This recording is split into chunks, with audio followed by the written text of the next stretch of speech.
for anyone who's curious, a little behind the scenes, and we can keep this part in. We've literally now tried to record this part 3 different times. Yeah, this part about his next film, Tenet, but technical difficulties. Technical difficulties, car difficulties, people talking difficulties, and yeah. So now we're going to switch. So we're struggling. Yeah. But it's okay. Now we're going to talk about the what I refer to as the how much can you tolerate Christopher Nolan movie, where I literally could picture him post Dunkirk sitting in an office at I believe Warner Brothers. All right, I've done my war film. Yeah. He's like sitting there, he's like, "Look, I have this script idea. You remember like a decade ago when I did Inception?" And they're like, "Yeah, Inception was great." Okay, so I have another movie that is very near and dear to me that I wrote. Bear with me as I describe this. Describes it, and then they in the offices are sitting there, and they're like, if anyone other than you, Christopher Nolan, had your name attached to this script, we would be calling like medical services and saying we have a fucking nut job who wrote this script. Yet another film. And we think it might be a threat to us because there is like, violence in it. So we think it's a threat to us in the studio. So we need you to find this person and beat them into normalcy. But meanwhile, it's probably another film he had to like draw a diagram for. Yeah, and I've seen so it's funny. I watched a really good video on YouTube. I'm blanking on the name of the guy. I apologize, but he actually draws down 4 different timelines for the 4 different main characters. Yeah. So with the movie called Tenet, 2 things to kind of keep in mind. One, the movie release being in 2020, as everyone knows, COVID shut down the globe. Whether or not looking back now, was it as severe or was it blown out of proportion? It was still something that we could not fully understand, grapple with at the time. And affected the entire world with social distancing. Entertainment being kind of one of the bigger ones, specifically entertainment in a space with other audience goers. Yeah. So with Tenet, they decided to drop it July of 2020. They also dropped it on streaming services, which for Christopher Nolan, who's a very firm believer in the tradition of cinema, celluloid, shooting on an actual camera, doing literally physical editing, not just even like computer-based editing, but sitting at a booth and chopping the film into like the story. Yeah. For him, that was like a major no-no, and like basically viewed as like why didn't you just postpone the fucking movie until we could actually get an audience in here instead of dropping it immediately because you're desperate for material, being that, theaters have been, basically all quiet on the Western Front. You need to put something out there. So you put my movie out there, but you also then release it on streaming services. So then what's the point of even going to a theater? Mm-hmm. Like, very slap in the face. Yeah. I can completely understand why Nolan was pissed. I think Denis Villeneuve was pissed because I think they did the same thing with Dune. Well, they postponed Dune to 2021. Oh, okay. Yeah, but I think Denis Villeneuve was pissed anyway that they dropped it on streaming because they realized, oh, yuck, we can just drop it on streaming. Yeah, and this was like almost like a bad news, kind of good news, I almost feel like. Because the bad news being the concept of, hey, you don't even have to go to a theater anymore. You could just stay in your home and it's the new normal.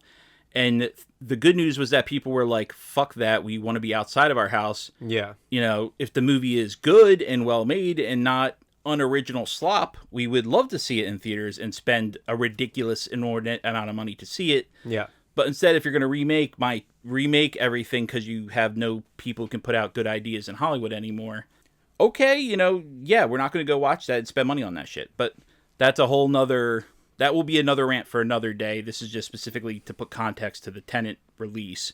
Yeah, Rich is foaming at the mouth right now. Yeah, I am. I look like one of those like raccoons that they warn the other raccoons about, and yeah. So now you have that element right there. Then you also have the fact that this movie being like we said at the beginning, like how much Nolan can you handle? I think that also didn't help as well. It's the Nolanist Nolan film. Yeah, like I give credit again. I've always given credit to Christopher Nolan of respecting his audience. I said it very much. Like he doesn't treat you like you're an idiot. But this movie, I think he gives audiences a little too much credit. Yeah, like, it's definitely a movie where you need to be paying a lot of attention. You look away for a single frame of film and you're lost. Yeah, like, say, for whatever reason, you gotta take one of those, like, massive piss breaks in the middle of the theater movie, which, for whatever reason, I don't know about anyone else, but those post-movie pisses are, like, are liberating. They're amazing. Yeah, like, it's one of the reasons why, the movie, Endgame ended up being so lowly viewed in my eyes, was like, literally it got to like the scene where they're like showing all the different people crying from the different movies. Like you have Bebop from, like, you know, the second Guardians of the Galaxy movie crying, and I'm like, who gives a fuck? Like, I gotta piss. So if you even step out of the theater for Tenet to do anything, you're gonna end up being like, okay, why is that important? It's because you walked out during that scene that you see something important happen, that if you walk out, you're going to be totally lost. Yeah. Very much a... How do I describe it? Blink and you miss it. Well, it's almost a funny thing of... Now that I think about it, it almost, you would think, would work better for streaming, because if you need to pause the movie, you can pause the movie. Rewind. But the thing is... Speaking of rewind. Yeah, but the problem being... It's a movie that you want to see in theaters, because it really is like the action sequences of this movie really are to be seen on screen.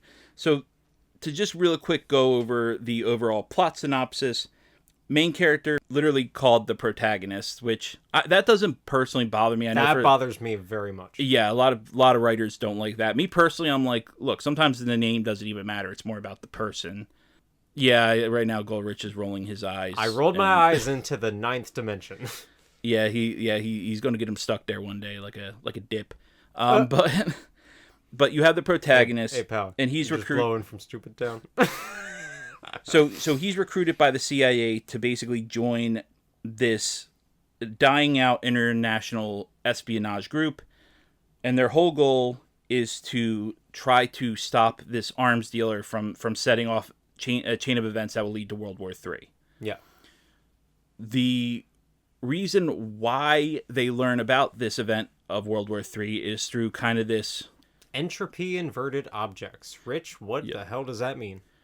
Pretty much stuff from the future are coming backwards in time to the present of the movie where the plot is taking place, where these objects are coming back, they're finding them and going, okay, something really bad must have happened, because like my wall of my house just got mag dumped. Yeah, and like I'm living in like Idaho and nothing's going on right now. So what the fuck happened in the future that caused my wall to just get totally obliterated by bullets? And I've lost track now of how many times I've said this over our several attempts to record this portion of the podcast. But let me quickly explain entropy inversion. So things are not traveling back in a time machine and then moving forward like normal. They're going backwards through time. People walk in reverse, you pull a trigger and the bullet goes into the gun, etc. Like I said, how much do you like Chris Nolan, and how much are you willing to accept the vision, the artistry? Yes. I gotta give credit, though. There are portions of it where he genuinely pulls off what he's trying to pull off. Yeah. The problem is, in my mind, like, if I had to point the biggest flaw of this movie is, I feel like there are too many characters. Too many cooks? Yeah. Seriously, like, I think if it would have been just John David Washington's character, the protagonist, focusing on him with less... If it was like him, Sator, and Neil. Yeah, Sator being this Russian oligarch that they're trying to stop, who he's the one who ultimately will set off World War III. Yeah. He's the one who's very much pulling the strings. Pulling the strings in order to get things to go the way he wants them to go, which is ultimately his side of things, I believe the Russian side winning the war. Yeah. So he's trying to pull these strings because he's the one who found the device in the future, and now he's coming back through the future to the past through the entropy. Let's test that tolerance, baby, for Nolan. Let's see what we got. So they're trying to stop him. Neil, played by Robert Pattinson, who I like Robert Pattinson a lot in this movie. I think... Same. Yeah, apparently this was during this movie. They could see different scenes where he was, like, trying out different things, and Chris Nolan said, Are you trying out for Batman? And he goes, And he goes, how the hell do you know? And it's like, well, one, I'm Christopher fucking Nolan. Two, I can tell, like, you're trying out different things that you weren't trying out before as a character, and I kind of like what I'm seeing. Other things I'm going to tell you to not stop doing. Yeah. But he said you should absolutely go for the role because I think you'd be great as Batman. And he ended up doing a really good job as Batman, I think. Nice. So thank you, Christopher Nolan. Yeah, for real. So you have them, and then finally you have the very last character who's the female concubine of the character Sator, played by, give me one moment. Her name is Kat, and she hates Sator, but he has a hold over her, which we'll get to. Her name is Elizabeth Debicki in real life. That's who plays Kat. I feel like I've heard that name in regards to other movies, but I don't think I've seen her in other movies. Maybe I saw her... Well, she won a Primetime Emmy. Okay. I believe it's looking like... Yeah, she played Princess Diana in The Crown. Oh, okay. And goddamn does she look like Princess Diana. Wow. She does. She's very tall, too. She looks like she's at least 6 feet. She, like, Spartan kicks the shit out of John David Washington. Right. So... No, she would do that to Kenneth Branagh. So with this movie, you have a lot of moving parts going on. You have them going to Norway. You have them in the Mediterranean. It alludes to Kat's character needing to go to Pompeii in order to analyze some art there, which we'll get to that, interestingly enough, later on. Mm-hmm. So all these moving parts, you really have to pay attention. If I had to say kind of like my biggest fault, again, it's just too many characters and too many thread lines. Yeah, my biggest fault with this movie would be the whole thing with Kat, like the blackmailing that Sator does with her with the drawing and like her needing to see her son again. Like, I think that could have been cut. Yeah, and again, it's just, to me, this movie needed the Memento treatment of literally 3 characters and that's it. Yeah. Like, if you wanted to have it be, like, you know, again, you would have characters along the way who would help out. Yeah. But the main focus entirely is on John David Washington's character, where sometimes it goes to Kenneth Branagh's character, sometimes it goes to Kat's character, sometimes... and again, you don't want to say, like, there shouldn't be any women in this movie. Women are yucky. Like, it shouldn't be like that, but... Wow, sexist. But seriously, like, you didn't really need even, like, the one character. You could have just kept it... Which... Yeah. This is a complaint of mine with Christopher Nolan. I feel like he half-asses his women characters and like relegates them to stereotypical female roles a lot. Yeah, I think like sort of a plot object, if you will. Yeah, I think he gets a lot better with the next movie, but okay. But for this movie here, yeah, she's more like what Rich is saying right now, more plot device, less than so much like a character with agency. Yes.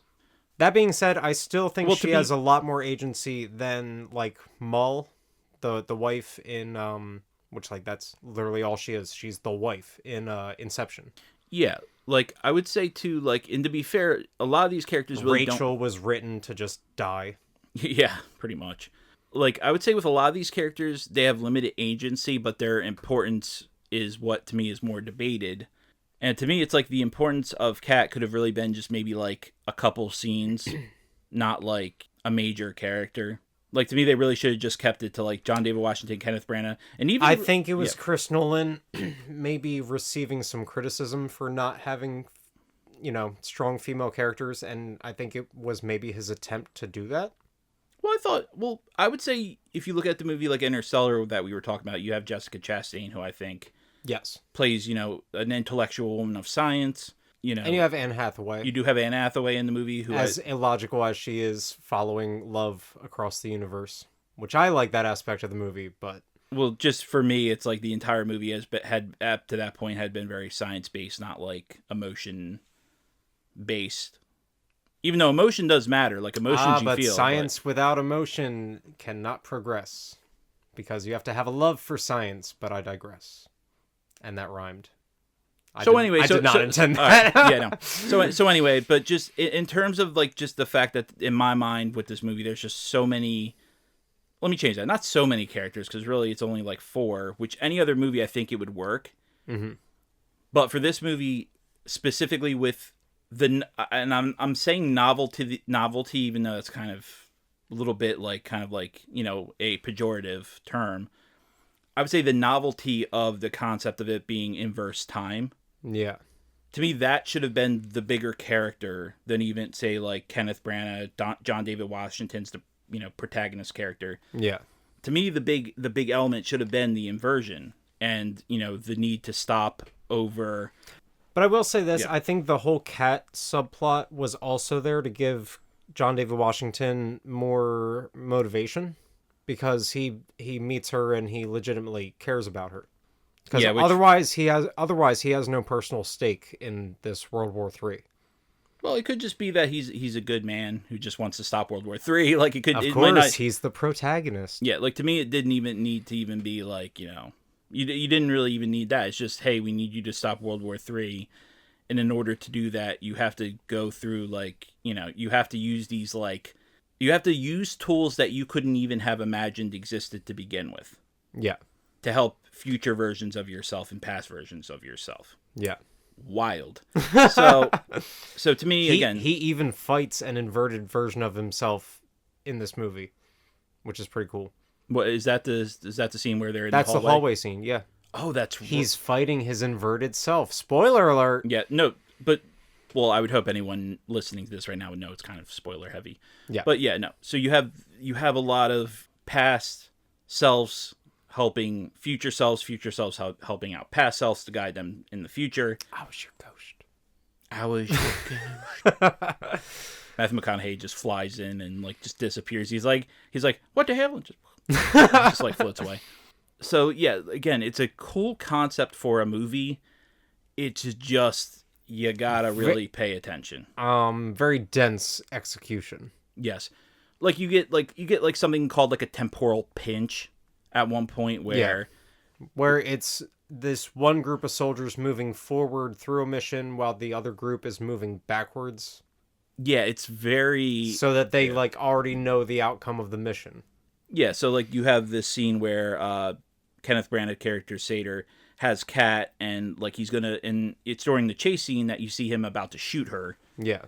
And then finally they get to a point in time and he actually does shoot her, but it turns out that it was not... It was like a trick. It was like a manipulation of that wasn't actually... It was like a fake cat or like a weird iteration of cat that isn't like an inverted or something. Yeah, it's like one of those moments where you go, okay, even this, like, you probably shouldn't have even had, like, just keep with the novelty and don't start bringing in... There's too many, like, twists and turns. Well, it's not even the twists and turns of it that... I think the twists and turns are actually really exciting with the inversions being brought into play. It's more the fact that you have other moving parts during the inversions that, like, you're needing to, like, look forward the entire time. Meanwhile, you have explosions coming off on the left and the right that you're, like, trying to focus forward. But there's so many other things going on that you're, like, at a certain point, you're going to, like, check out. Yeah, you're going to like, look at other things to focus on while, like, the actual plot is going on. And then you lose track of the plot. Yeah. Again, it's a really cool concept. I think execution wise it was executed about as well as you could do it. Also, too, the sound design apparently on the initial release was butt cheeks. It was real bad. Yeah, you couldn't tell what people were saying. It's like a lot of the dialogue sounded muffled, and the fact that it's a confusing movie to begin with, it's like, what did I just watch? Yeah, and the thing with the sound design, I have a theory on why it sounded so bad. So the sound design is usually done in post-production, usually done even after the editing. So you figure if they're in post-production, say, like, right around, I don't know, March or February of 2020, what just happens at that point? COVID. In their desire to rush to meet the date and rush the product out, they say, sound design doesn't have to be good. It's like, are you out of your fucking mind? Yeah. Like, you already have a confusing-ass movie. Now you're going to add on the element of bad sound and audio? Like, but that's they did fix a nightmare. Because I watched it the other day on... I think I just watched it, like, on demand. Like, TNT on demand or something. And it sounded a lot better. Yeah, and... It was less confusing. Yeah, so, again, it's like... You can clearly see that this movie, unfortunately, just... You couldn't have picked a worse time to drop this kind of movie. Yeah. And not have all pieces fitting together... And the full vision of being played in a theater being recognized. Yeah, which now I'm wondering, like, how did this film do at the box office? Let me look up those numbers real quick. Because the double whammy of, like, COVID and it being such a confusing movie and the sound design, so I guess triple whammy. Okay, give me 1 second. And I'm also curious, what was the budget? Okay, so let me see. I'm sorry, I'm trying to get down to... Oof. Yikes, I'm scared. Oof. The budget for this movie was $205 million. Okay, I can see that. During its time in theater, the total gross in the U.S. and Canada combined, $58.5 million. No! Oh boy! Nolan lost money. If you were... put it this way, but again, you have to put like a big fat ass asterisk on the side because of the fact that it's because of COVID. Yeah. And ultimately worldwide gross was $365 million, but you're also not, you figure you're not taking in consideration the promotion, marketing budget, Yeah. It was a loss, and that's a shame because, it really wasn't anyone's fault. Like this movie just would have came out. This movie had everything working against it. Yeah, and it had a lot of things going for it. Like Robert Pattinson was very much a likable and was starting to become more in demand. And the concept is cool. Cool concept. It's Chris Nolan, so everyone people love Chris Nolan. So yeah. So it's like it had things working for and against it. Yeah, but ultimately things that were forward and inverted colliding. Yes, a temporal pincer, if you will. Yeah, and ultimately just like fuck. Yeah. So now after Tenet, we move to 3 years later. We get from a flop to what I would call so far one of the best movies of the decade. I would say I really like it quite a bit. Oppenheimer, based off of the life of, I believe it's John J. Oppenheimer. J. Robert Oppenheimer. Yep. Very interesting, complex character. Very much a character piece, but it's also kind of a look at ultimately, I would say it's like a bigger commentary even on like American politics pre, during, and then post World War II. Yeah. So Oppenheimer, this very complex guy, played by... Father of the atomic bomb. Yep. Played by Cillian Murphy, who, like we said, ultimately, benefited from not, feeling any kind of way about being turned down from Batman and ultimately accepting the Scarecrow role. Yeah. Christopher Nolan basically said, do you want to play Oppenheimer? And if you look at the pictures of Oppenheimer and Cillian Murphy... They look very similar. But I would say more than that. The fact that Cillian Murphy got his voice to sound so fucking different. Yeah. Like... That's one of the things about actors that I appreciate is when they really like change who they are, like their mannerisms, their voice, their the way they walk. Yeah, and I give credit, and like for me, like obviously the one that jumps to mind, probably my favorite actor is Daniel Day-Lewis. Yeah, another guy who he gets into a role, like, but even like voice wise, you can kind of hear him still. This here was like Cillian Murphy didn't even sound like Cillian Murphy. Like it was bizarre. Yeah. This movie, again, also too, ensemble-wise, this movie is top tier. This movie has... Matt Damon, Robert Downey Jr. won an Oscar for this. Best Supporting Actor. He plays the antagonist to Oppenheimer later on. After the use of the atomic bomb. Yes. So the way this movie is told is kind of told out of non-linearly, which is something I like, where you're splitting from Oppenheimer... in the past, leading up to him, ultimately, I want to say it's like UC Berkeley, developing the plans for the atomic bomb. Yeah. But then you're also jumping forward into the future where you have Robert Downey Jr.'s character trying to get I want to say it's Secretary of Defense, or like some sort of pretty big political position, I believe under Ike D. Eisenhower. But he ends up getting shot down later on by a future president, but we'll get into that towards the end. Yeah. With this movie... you get these really great performances, a really awesome ensemble cast. Josh Hartnett, we were just talking about that. Josh Hartnett. You have Alden Ehrenreich. Alden Ehrenreich. You have who was Harry Osborn in the Amazing Spider-Man movies? Dane DeHaan. Dane DeHaan. There we go. Dane DeHaan. You have Josh Peck. Oh yeah, Josh Peck. Yeah, from Which, isn't he the one who actually like hits the button on the Trinity test? Yep, because because he had a petty fight with Drake. Oh my god. Yeah, Jason Clarke plays the main attorney who grills Oppenheimer. He does a really great job. Sorry. Again, this is just such a stacked cast. Kenneth Branagh's in the movie. Oh, I completely forgot. Yeah, he plays a German scientist in it. Or he plays like a Swiss scientist maybe. I'm not really sure. I forget Bors. That's the last name of the character, Bors. Who I actually think that all these characters David Desmalchin is in it. Who?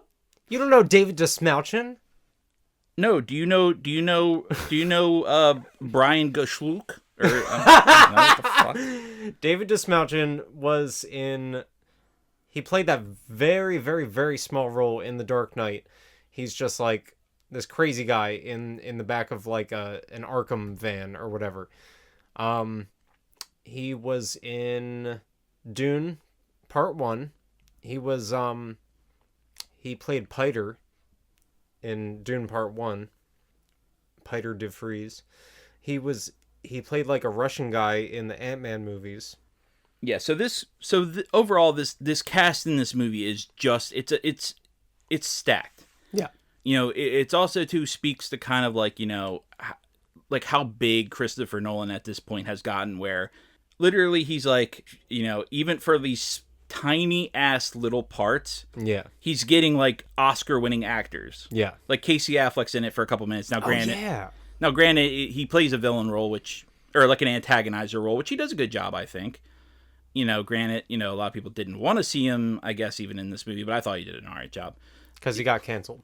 Yeah, and he's still a good actor, though. It's like one of those weird, like, But so you have, this, again, even small roles are being played by Oscar winners. Yeah. Rami Malek's in it. Oh, shit. I keep forgetting, like, these great actors that are in this movie. Yeah, it's just, again, really impressive, really amazing ensemble. Story talks about Oppenheimer leading up to him developing the bomb. You see, so this is the best part / biggest flaw with the movie. Pacing. You have so much intense build-up, and goddamn, again, I've said once, I'll say it again, I'll say it 1,000 times more. Him in the editing room with this movie must have been crazy. Yeah. Because the scene where they actually detonate the bomb, they actually do the test. That's a great scene. I love the build up to that with the music and the editing. I don't think, not since The Dark Knight, with any scene with Heath Ledger being the Joker in it, with the violin build up. Yeah. Not since that scene have I had a movie where like literally I was like gripping onto my like seat. Yeah. Because again, you realize now the implication of what they're about to do. Yeah. The way they edit it in the movie, you're cutting in between Oppenheimer and Josh Peck, and you're cutting back to the one of the brothers who's the famous brother director group who made like what is it called, Uncut Gems? Do you know what I'm talking about? Benny Safdie is in the movie. I don't know those directors. Yeah, Benny Safdie directed Uncut Gems. They're good at. They directed a movie called Good Time starring Robert Pattinson. Funny enough. Yeah, I heard that was good. Yeah. He's also an actor as well, besides just directing. Okay. Really cool. He does a good job in the movie, playing kind of like a total asshole. So anyway, so you have this intense buildup of this scene where like you're waiting for them to drop the bomb. They drop the bomb, and the fact that they did it they made the practical effect of the bomb going off. Which, like, how the fuck do you do a practical atomic bomb? I don't know. I'm just glad no one got irradiated. But yeah, right.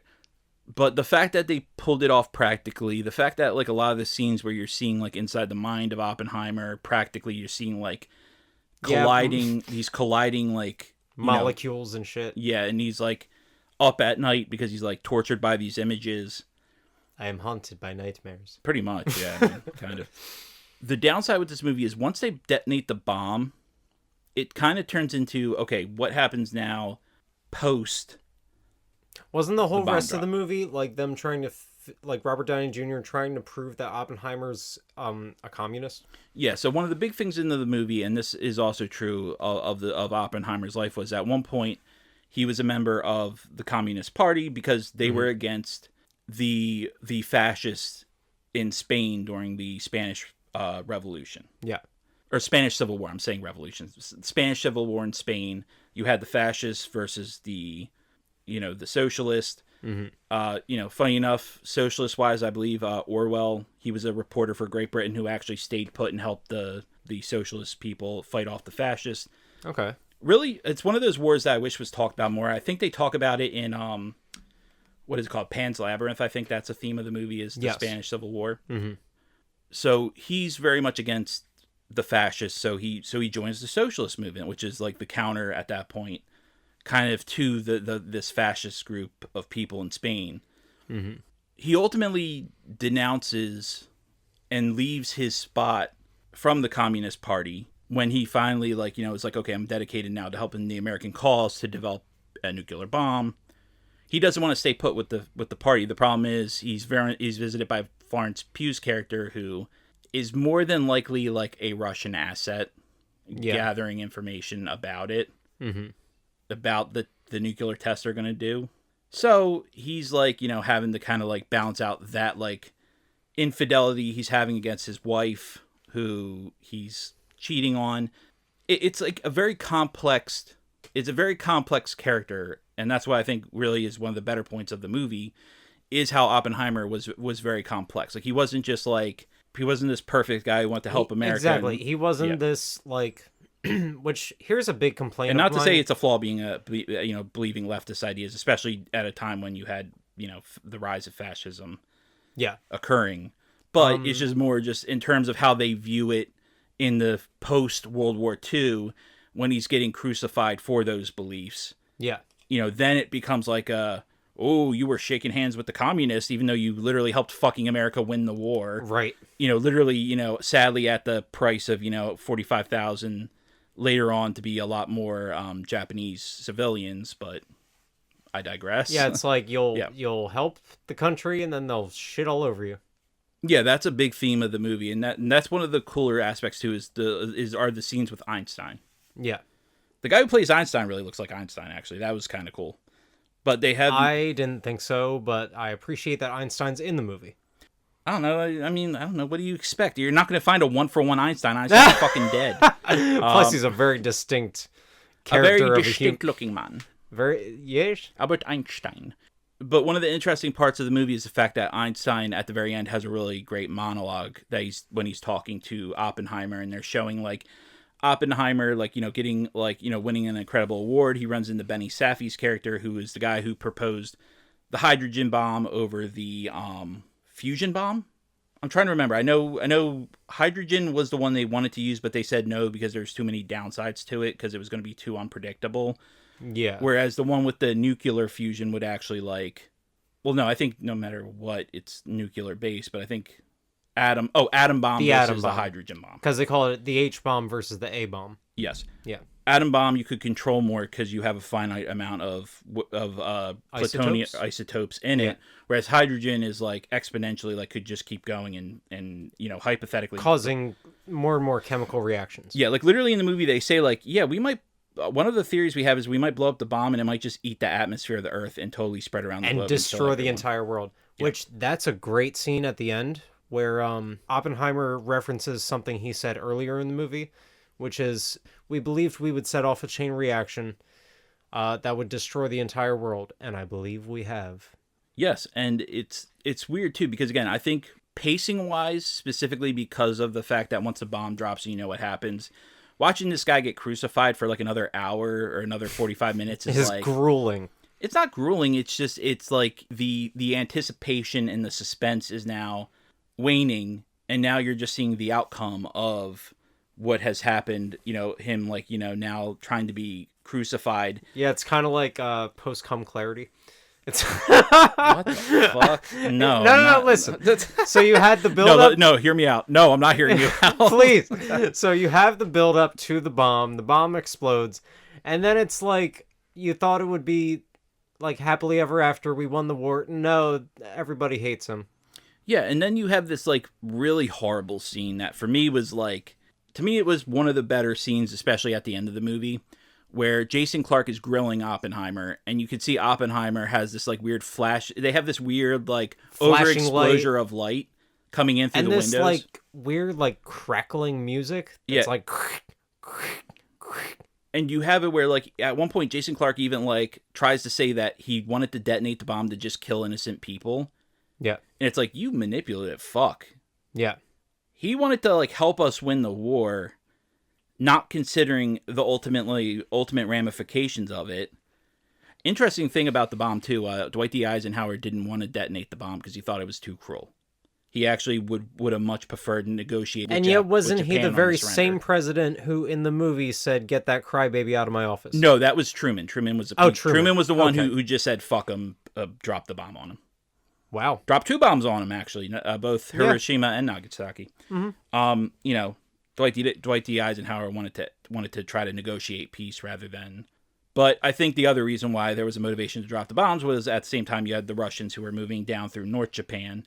Yeah. So before, you know, the spread of the Red Army could keep going, they said, fuck it, drop the bombs, and they did that. And, well, you know, a couple, 100,000 innocent human lives later. So you have it where, Gary Oldman plays Truman in the movie, too. Yeah. That scene is that's a brutal scene. They don't hate you, they hate me. Yeah. It's like what the fuck? Yeah, he was like, they don't care who made the bomb, they care who dropped it, which was me.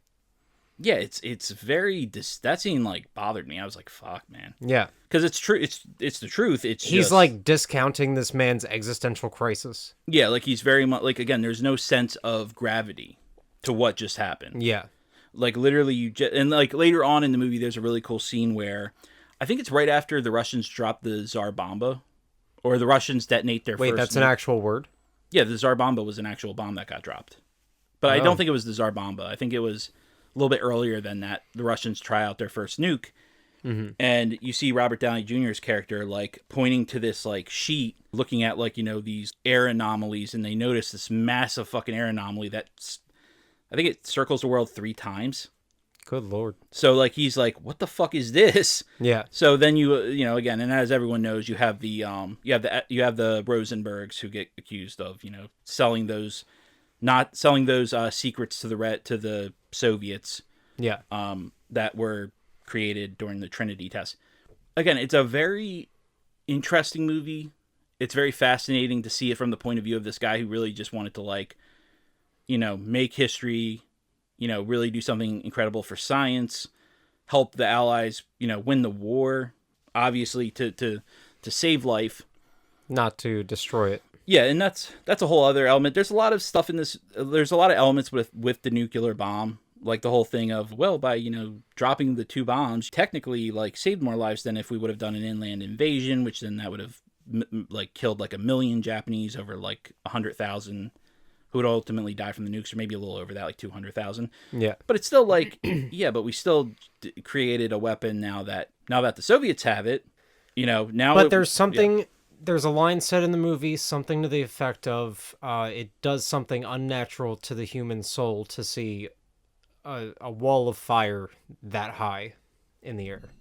Definitely. I would definitely... Because for one thing, other than like volcanic eruptions, explosions are not a naturally occurring thing. No. Humans invented explosions. Like, normal bombs are one thing, but like, you have a bomb that big, it's weird, it's unnatural. Really great movie, paired with the release in the summer of 2023 with the movie Barbie. Yes, that's right. Barbenheimer.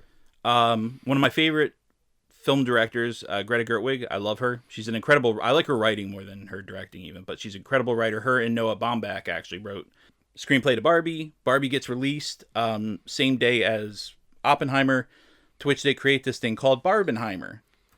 And they helped each other's business greatly because both movies did very well. Both movies were very good too, and it happened naturally.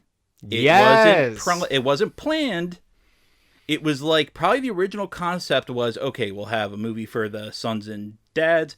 We'll have a movie for the girls and moms. And, they can go to the movie same day and watch two separate things. Yeah. No, it turned into like Barbenheimer, which was the internet went wild with it. Yeah, we're gonna watch with it. both movies and support both really good films, which I liked both of them. I think both. Same. And funny enough, I think while one is better filmed and acted, I think the pacing of Barbie's a little bit better. Funny enough, it is. Yeah. Also, I think Barbie is surprisingly smart for a Barbie movie. Well, I think that's the point. Is the idea is like they think, oh, Barbie's dumb and stupid, but no, Barbie actually has depth, and the Barbie that people knew back in like the 70s of a job, what's that? I can't even spell it. Is actually, that's not what it is, and it's actually more progressive now. Yeah. Anyway, release of this movie paired with it were really big. You have this major box office event where both movies, and funny enough, I actually think Barbie made more money ultimately. But to be fair, it's a lot more digestible and fun over Oppenheimer, which is much more like of a serious introspective of not only the human, but of our own country's government at the time, and kind of how we treated this person. Yeah, which was shitty. Oscars wins 7 in total. Wins most importantly, I'm saying most importantly, but Best Actor for Cillian Murphy, who fucking kills. Fucking no pun intended, but his performance in the movie. Stop. Robert Downey Jr. wins Best Supporting Actor. Awesome, incredible. I love Robert Downey Jr., so him winning was awesome. He did a good job in the movie too. Yeah.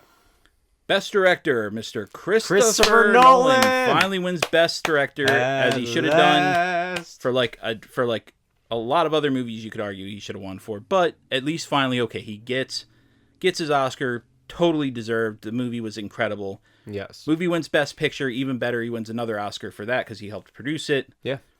And yeah, now at this point our boy has gold, and for the next future, so now we're moving into this time for the future of Christopher Nolan, where I would say we're entering into the adaptation period, where the other ideas I think were more like original concepts, like Dunkirk. You could argue, well, it's a historical piece, not so much an original idea. The Batman movies were adapted technically because they weren't based on any one particular Batman comic. Yeah, no, they were their own were their own things that like Chris Nolan infused like the geopolitical climate at the time into those Batman movies. Yeah. But now going forward, we enter into this the what I would call the adaptation phase, where you have the adaptation of American Prometheus into the Oppenheimer movie. Mm-hmm. For his next project, we're getting another ensemble piece too, which I mean, you figure the guy just won best. It's got Tom Holland, Lupita Nyong'o, Matt Damon, Zendaya, I believe. Zendaya, yeah. Yeah. It's a stacked, again, it's another stacked cast with Matt Damon playing Odysseus, because this movie is the Odyssey, baby. I'm very interested because I think everyone is pretty familiar with the Iliad, one of the bigger movies, Troy, that was released back in like 2005 with Brad Pitt, and another ensemble cast of a lot of great actors. Peter O'Toole, funny enough, I actually think is in Troy as well. But with the Odyssey, I feel like it's never been really given a proper like showing. Like I know there have been movie adaptations in the past of the Odyssey. I know it's been parodied even on episodes of The Simpsons with Homer playing the Odysseus character. Yeah. What other movie? There was like another thing too, I think. Like wasn't like there like a Hey Arnold or like a cartoon that parodied? Maybe that sounds like something Hey Arnold would do. Yeah, there was a cartoon parody of Hey Arnold was a very intellectual cartoon. Yeah. I can't really think of what it was, but I know it was like an animated show besides just The Simpsons that parodied the Odyssey. Yeah. But now with this movie, it's actually going to get like a proper presentation and showing of kind of like this mythical presentation, which, funny enough, it's weird because when I heard that Chris Nolan was going to be doing this, I was like, I don't know. But now this is going to be the third time where I'm hoping to be proved wrong, because the first time it was with Heath Ledger, second time it was with, why am I blanking on it? Cillian Murphy as Oppenheimer? No, it was a different movie. So it wasn't a Nolan thing. Oh, Interstellar, Matthew McConaughey playing Cooper. Yeah. Now with this movie here, him doing the Odyssey, I'm like, really? He's going to do the Odyssey? I can't. And then in my mind, I'm like, you know what? Shut up. Go see the movie. Let him cook. Let the guy do his thing. He's taking a mythical part of true epic of human history. This historical story that was told by Homer. What was he, like a epic poet? I guess he was. So now you have the future of Mr. Christopher Nolan being the Odyssey. Mm-hmm. I'm excited to see what he's going to do even post Odyssey. If he's going to stick with the trend of adapting media, or if he's going to try to go back to like, hey, let me do like an original idea. But otherwise, I mean, I would still say he's probably one of the most prolific filmmakers of the 20th century. Definitely. Or the 21st century thus far. I'd be interested to see what Christopher Nolan would do with like a multiverse movie, or like a traveling in your mind to different universes type movie. I'm going to be honest, I would really like to see a Christopher Nolan Death Note movie. Same, Chris Nolan or David Fincher, either one. David Fincher is too gritty. Okay. I feel like David Fincher would be really great. Like, there's an anime called Monster. Oh, yes. I've gushed about that. I think David Fincher would be great for that. I even think Chris Nolan would be great for Monster. Yeah. But I think Death Note specifically because of the fact that like there's so much intense buildup in it. Yeah. And he seems to be the master at this point of the intense buildup. The intense buildup and the sort of like questioning of morality, which is a big theme of Death Note. Yeah, and I think, if he ever goes, I really want to direct an anime, I would hope it would be like, I hope it would be like a Death Note, because I think he would really kill with that. Yeah. But other than that, I mean, again, just such an incredible filmmaker. I have nothing but love and respect, and even his weakest movies are still better than some people's best. Same. And I think one thing that I think this came out of doing this podcast series about Nolan, I had a dream that Nolan was the new president, like the US president, which would never happen because he's British. But I straight up had a dream Nolan was the president, and I was defending him against his haters. That was mildly interesting. I just want a politician who's under the age of like 55. Thank you. Well, Nolan's probably over that age by now. How old is he now? I want to say he's like 56. He's a little bit younger than like my mom and dad, who are in their like later 50s now. Okay.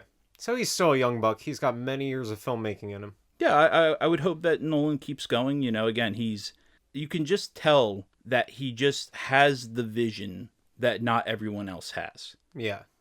Like, even myself, as much as I love to make movies, and I would describe him as a gritty yet trippy, time-defying filmmaker. Well, he's the perfect balance of artist and entertainment. Yeah.